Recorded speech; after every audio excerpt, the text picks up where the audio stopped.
Allahu Akbar, Allahu Akbar.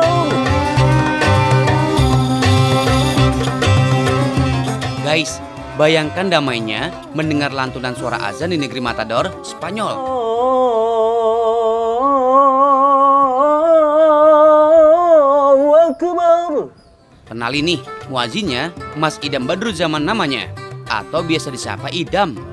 Bagi Mas Idam, melantunkan azan di salah satu masjid di kota Granada, sungguh pengalaman spiritual yang sangat berkesan ya. Ya, Mezquita Mayor de Granada adalah satu-satunya masjid di negara Spanyol yang memperbolehkan suara azan berkumandang. Padahal di sekeliling masjid ini adalah bangunan gereja, guys. Tetapi, tetap ada tapinya nih. Azan di sini tidak boleh menggunakan pengeras suara. Jadi kayak cerita Bilal di zaman Rasulullah, kudu naik ke atas menara dulu, guys. Alhamdulillah, saya berkesempatan untuk mengumandangkan azan di Masjid Granada ini. Dan sejenak ketika saya melihat ke arah sana, ada pemandangan yang sangat menakjubkan, yaitu Istana Alhambra. Dan saya saat itu juga merasa melihat Islam di masa lalu. Dan di tempat saya berdiri ini adalah Islam masa kini. Iya juga sih, guys. Dulunya kota Granada ini menjadi pusat kajian Islam di Eropa. Nah, di ujung sana, bangunan bata berwarna kemerahan itu adalah Alhambra, guys. Istana yang menjadi saksi bisu kejayaan sekaligus keruntuhan agama Islam di Spanyol. Alhambra berasal dari bahasa Arab, Al-Gal'a Alhambra, yang berarti benteng merah. Berada 150 meter di atas Bukit Sabika, lokasi ini cukup strategis untuk melihat seluruh kota Granada. Guys, tahu nggak sih? Islam pernah berjaya selama hampir 800 tahun lamanya di tanah Eropa, tepatnya di Andalusia.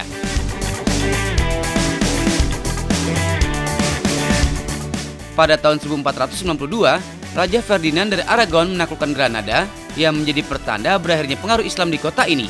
Spanyol saat itu disatukan dalam kerajaan Katolik di bawah pemerintahan Raja Charles I. Raja lalu memerintahkan pembongkaran beberapa bagian bangunan dan menggantinya dengan Istana Charles V yang bergaya Renaissance. Masjid di Istana Alhambra pun diganti dengan gereja. Dan pada abad ke-18, Istana Alhambra mulai ditinggalkan. Sekarang, hanya reruntuhannya aja yang bisa kita nikmati sebagai salah satu tujuan wisata.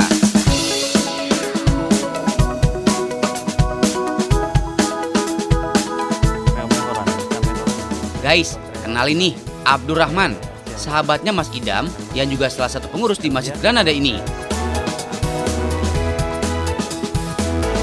Abdurrahman lah yang dulu mengizinkan Mas Idam untuk mengumandangkan azan di atas menara masjid. Y justo estaba llegando la hora de Salat del Maghrib y me ocurrió, pensé que era una buena idea que el hermano pudiera hacer la llamada a la oración. Pedí permiso al director en ese momento y el director me dijo que adelante y se lo propuse a Izam y la verdad que fue algo, y para los dos, que yo estuve grabándole mientras lo hacía, fue muy emocionante, muy emocionante. Guys, hari ini Mas Idam balik ke Madrid, ibu kota Spanyol.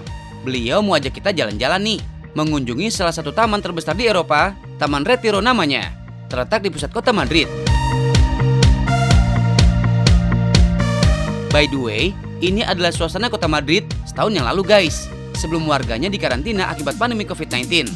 Kalau lagi musim panas, lumayan rame, guys.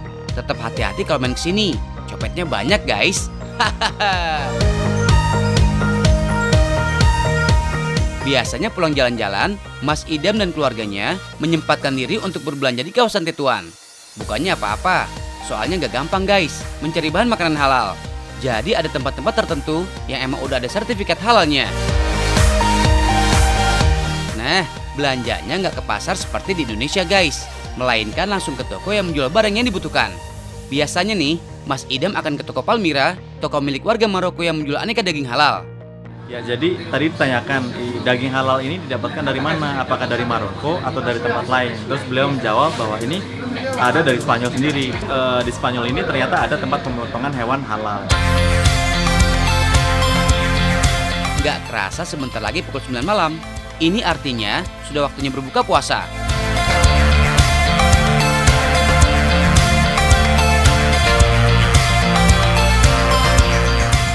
walaupun sudah masuk waktu malam, suasananya masih terang benderang.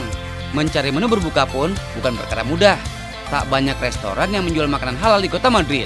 Lagi-lagi pilihan aman bagi muslim adalah makan di restoran yang menyajikan menu Timur Tengah seperti kebab dan nasi biryani. Salah satu kesulitan hidup di Spanyol itu mencari toko makanan halal atau restoran halal, karena tentu tidak semua tempat menjual makanan halal. Dan kita bisa cari, saya kira teknologi sekarang memudahkan itu. Dan salah satunya saya bisa menemukan ini ada restoran halal, dan kebetulan di bagian ini semua ada beberapa restoran halal. Ini kita lihat ada Palmira, masakan Maroko, ada juga dari Damaskus, Syria, dan juga dari Palestina, falafel. Mari. Selamat berbuka puasa guys. Buat kalian, tunggu azan maghrib 4 jam lagi ya.